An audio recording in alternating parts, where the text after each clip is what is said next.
Welcome to the Paperback Podcast, a podcast for ambitious fiction authors who are ready to go from storyteller to story seller. I'm Pagan, and I'm a copywriter and coach helping fiction authors tell and sell their story. As a best-selling author myself, I know how much work goes into creating a novel, and it deserves to be read.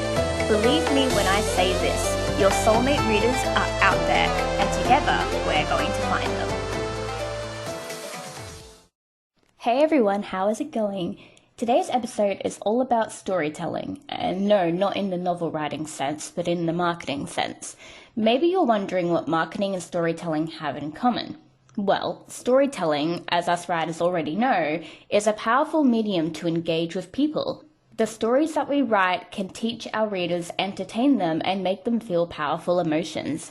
What you may not know, though, is that storytelling is also heavily used in marketing for all of these same reasons, because people buy based on two things. One, the value they see in a product, and two, the way they feel about a brand or product.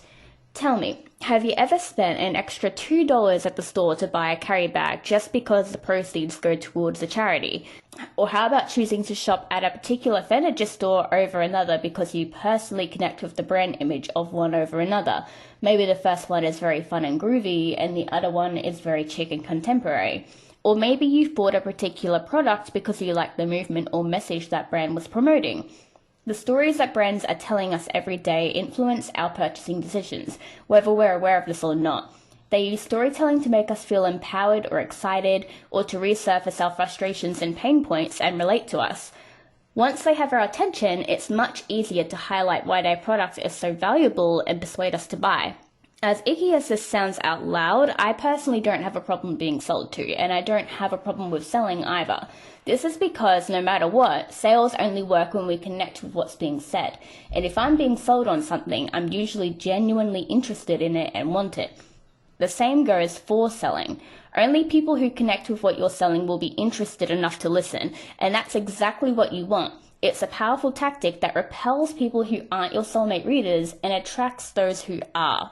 This is why I strongly encourage you to incorporate storytelling into your marketing as much as possible, and today I'm going to share some tips on how you can do it well. But before that, it's time for Tool Tip of the Day. I love using tools and tips to automate my workflow and make running a business so much easier, and I aim to share one tool or tip per episode that I personally use and recommend. Today I'm recommending Hemingway app. The Hemingway app is pretty incredible because it helps to improve the flow and structure of your written content. It gives your writing a grade level and highlights things like passive voice, hard to read sentences, and more.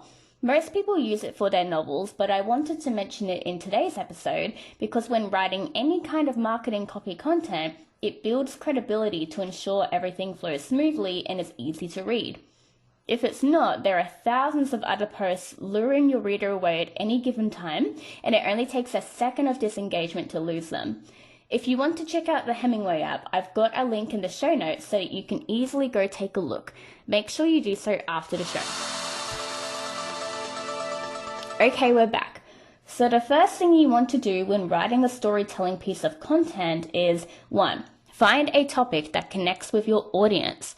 Now, this is going to depend on where you're using this piece. Maybe it's going on your website, or maybe it's appearing in your social media feed. Wherever it's going, make sure it's relevant to the place and is focused on just one topic or message. For example, if you want to pitch to your audience that your book is releasing next week, instead of saying something like, "My book is out next week, make sure to pre-order it," you might share a story about what inspired the book in the first place and lead into what readers can expect from it. Or you might share how much work it took to get the book to the stage and how excited you are for it to release into the world. Now, a couple of things to keep in mind here. 1, does your topic give value to your reader? Meaning, will they come out of reading it feeling more knowledgeable, more entertained, more excited, more empowered, etc.? And 2, does this topic relate back to your book somehow? Because the whole point is to make sure the content is selling your book after all. Once you have the topic, the next thing you want to do is make them feel something. So remember how I said people buy based on feelings? Think about it. When you shop for something, you're usually driven to buy based on a feeling and not rationality. That part usually comes in later when you get to the objections part of the sales process. First and foremost, you're seeing something you want and you're feeling a desire to buy it. Perhaps because it's cool, or because it'll make you look nice, or because it's going to make your life easier and minimize frustration. For example, I've been thinking about buying a rice cooker for a while now. There's one that I've been eyeing which is only $15, and I happen to love rice, so I'll definitely use it. But I can also cook steamed rice pretty well in a saucepan. It's a little harder to do and I don't necessarily love doing it, but it's working for me, so I haven't felt the need to buy a rice cooker.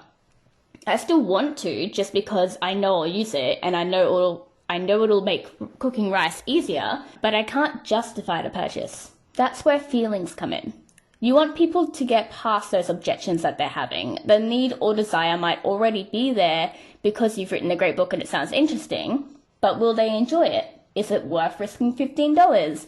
What about all the other books on their TBR pile that they have to get through? And didn't a really reputable author just release a new book recently? So why choose your book over someone else's? When using storytelling posts, it's important that you deeply understand your ideal reader and exactly what kind of book they're looking for, and then convey to them how it's going to feel reading a book like yours.